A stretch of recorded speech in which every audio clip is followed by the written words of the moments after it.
Ben voilà, bienvenue.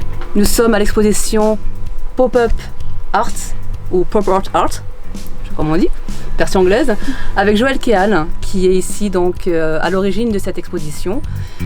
Quelqu'un qui n'est pas profondément initié à l'art. Oui. Comment vous pouvez lui expliquer qu'il n'y a aucune faute de composition colorique, finalement? Alors ça c'est effectivement... il faut être initié. Oui. Non pas du tout, non pas du tout. Pas forcément être initié parce que vous savez, après c'est l'œil, c'est notre vision de voir les choses. Ce qui va nous interpeller c'est effectivement soit la composition, soit la couleur, la mise en scène, la mise en situation. Il y a toujours quelque chose qui va faire référence à une histoire, un passé, une image qu'on a dans notre esprit, voilà, voilà, tout à fait. Et c'est ça qui va interpeller. Tous les gens qui sont rentrés depuis tout à l'heure, ils sont interpellés par chaque artiste. Enfin, il y a toujours un artiste qui accroche, soit sur le sujet, soit sur la composition, soit sur l'univers, soit sur la couleur. Tout le temps, il y a tout le temps une accroche. On n'est pas obligé d'être initié, du tout, puisque si vous voulez, c'est vraiment l'inconscient qui ressort. Ça va faire appel à quelque chose, vous voyez. Peut-être que le travail est là, finalement, le travail entre guillemets. C'est-à-dire qu'on a tendance à toujours vouloir trouver du sens à quelque chose. Oui. En faisant appel à nos référents culturels, tout à fait. Éducatifs, historiques. Et du coup, parfois, quand on a un artiste qui n'est pas rattaché à notre propre culture, on peut se sentir comme ça, un peu perdu, un peu déstabilisé. Et là, on veut donner du sens. Alors que finalement, il faut se laisser guider par ça. Complètement. Vous avez tout à fait raison. D'ailleurs, pour une œuvre justement qu'on a vue pour Nicolas Aubéry, vous m'avez ressorti quelque chose dont je ne m'attendais pas du tout. Voilà. Donc c'est vrai, on est vraiment libre de nos pensées, de nos émotions, complètement. Moi je vais voir quelque chose, vous allez voir autre chose, vous voyez. L'objectif de cette exposition, c'est vraiment l'univers des artistes est là, et je peux vous dire que c'est profond, ça prend au cœur, puisque tous les artistes qui exposent, ils exposent vraiment leur tripes.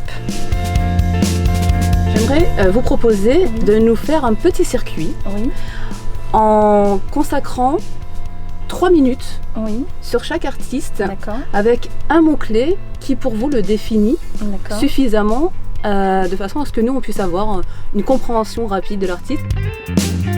Christian Doulet, donc c'est un artiste effectivement qui s'approprie des grands maîtres à sa manière et qui les retravaille avec sa propre technique, la feuille d'or, ses couleurs à lui. Donc on a 2 œuvres ici, enfin non 3, excusez-moi, celle-ci, La Belle Ferronnière de Léonard de Vinci. Alors c'est moi qui ai effectivement choisi cette composition pour qu'on puisse, alors justement je voulais préciser ça, mais qu'on puisse retrouver au sein de cette exposition Pop-Up Art le côté musée, le côté vente aux enchères et le côté galerie. Voilà, c'était une volonté de réunir les 3. Et que tout le monde puisse rentrer comme s'ils étaient dans un musée, comme s'ils étaient dans une galerie, comme s'ils étaient dans une maison de vente aux enchères. Même si c'est pas des enchères, c'est de la vente à prix fixe, comme dans une galerie. Voilà. Donc il a effectivement 3 œuvres en exposition. Vous avez également celle-ci, autoportrait de Van Gogh.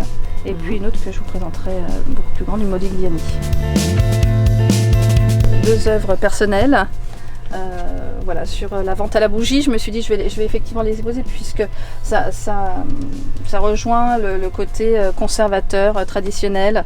Donc ayant travaillé dans le notariat, la vente aux enchères immobilières notariale, la vente à la bougie, donc j'avais effectivement fait une exposition à la Chambre des notaires de Haute-Savoie sur le thème de la vente aux enchères. Donc je l'expose. J'ai exposé 2 œuvres ici, celle-ci avec le Fortin de Bougeoir et celle-là également. D'accord.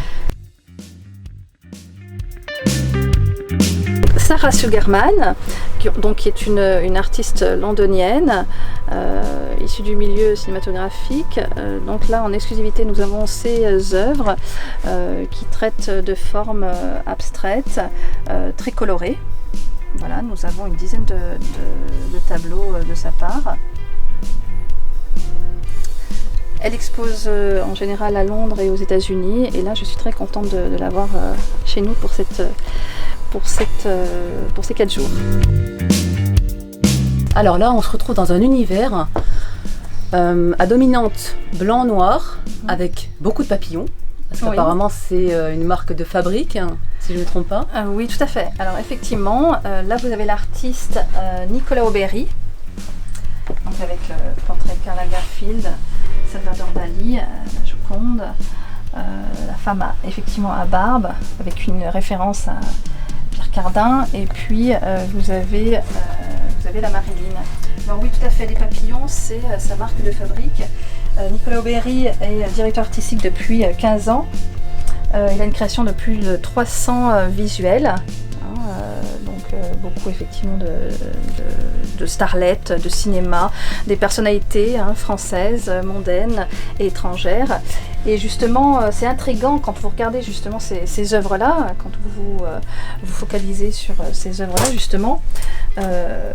C'est vrai qu'il compose ces visuels essentiellement en numérique, un mélange de dessin sur palette, de manipulation photographique et de 3D pour un résultat qui est finalement intriguant. Il sculpte des morceaux d'images, de peau. Quand vous vous approchez justement, vous avez ce travail minutieux justement de la peau. On a l'impression que c'est de la terre, que c'est de la fibre, que c'est... On peut dire même que c'est fantasmagorique. Tout à fait, c'est le nom effectivement de sa série. On se retrouve face à une énigmatique sculpture de Florian Lizowski. Alors énigmatique parce qu'effectivement la forme prête à interprétation, mais bon, on se doute que c'est un pingouin. Nous allons donc remonter le cours du fleuve à travers des œuvres qui, vous allez le voir, reflètent justement cette dimension aussi environnementale. Il peut être aussi original de passer par l'art pour parler d'environnement. Donc Joëlle, est-ce que tu peux nous en dire un peu plus sur cet artiste ? Oui, alors effectivement, Florian Lizowski est une artiste qui a grandi dans l'univers de l'art et de l'image, ainsi que de l'émotion qui a été transmise par sa mère, suite à des voyages qu'elle a effectivement fait, et puis très attentif justement à l'environnement, elle a créé ces pingouins, ces pin girls, qui effectivement font prendre conscience au public de la protection de l'environnement. Alors ça, elle a 2 modèles effectivement, le petit, le modèle original, et puis là le deuxième qu'elle est en train de travailler justement, alors sachant qu'elle le fait aussi avec cet aspect aussi très fini, mais également là, le côté un peu plus arty, plus je dirais engagé, protection de l'environnement, qui montre la fonte des glaces. Voilà, il y a un peu plus de mots, c'est la fonte des glaces, c'est la destruction de la nature, et d'autant plus que le fait d'avoir mis une poitrine de montre, c'est vraiment de faire prendre conscience aux hommes et aux femmes, aux êtres humains, que ça ne touche pas que les animaux, mais ça nous touche réellement. Cette nouvelle artiste, avec un univers très particulier, très parisien finalement aussi, très moderne, puisque ça rejoint aussi l'art de la BD, oui. Avec des ponctions comme ça, très colorées. Donc j'ai envie de dire à toi Joëlle pour la suite. Monica Lawak, c'est vrai que c'est une artiste qui est très tendance, très pop art.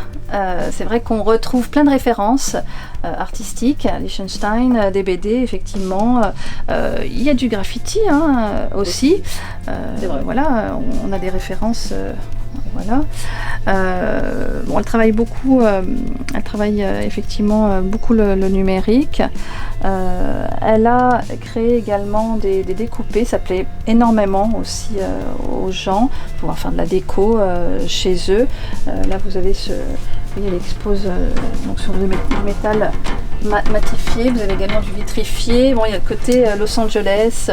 Ça reste très flashy, mais ça fait partie de son univers, vous voyez, pop. art et puis très féminin, très sensuel, très sexy, avec de très belles femmes, des beaux visages, des lèvres, voilà, avec des belles couleurs flashy. Ça reflète l'amour, ça reflète le beau. Voilà, on en a la liberté, l'audace d'être soi, oui. Peut-être l'audace de parler de choses peut-être un peu taboues aussi. Indirectement. Et le fait d'être dans un univers comme ça aussi interculturel. Vous n'avez jamais réalisé qu'une même image, vue sous un angle différent, vous donne en fait deux images. Alors regardez bien cette première image. Et maintenant, suivez-moi, vous allez voir, vous allez comprendre.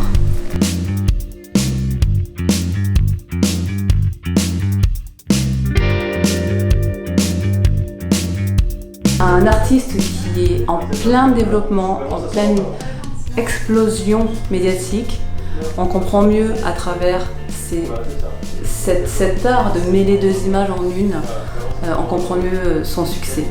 On va revenir avec Joël Kéal sur son parcours. Mathieu Robert Ortiz, d'où vient-il ? Il vient de Lyon, c'est un Lyonnais. Et effectivement, c'est un artiste qui travaille cette matière de métal soudé, peinte. C'est de la métamorphose. Et c'est vrai que c'est prenant, interpellant. Toutes les personnes justement qui rentrent dans l'espace sont interpellées par cette ligne et cette transformation. On a deux vues de cette œuvre, une vue d'éléphant et une vue de girafe.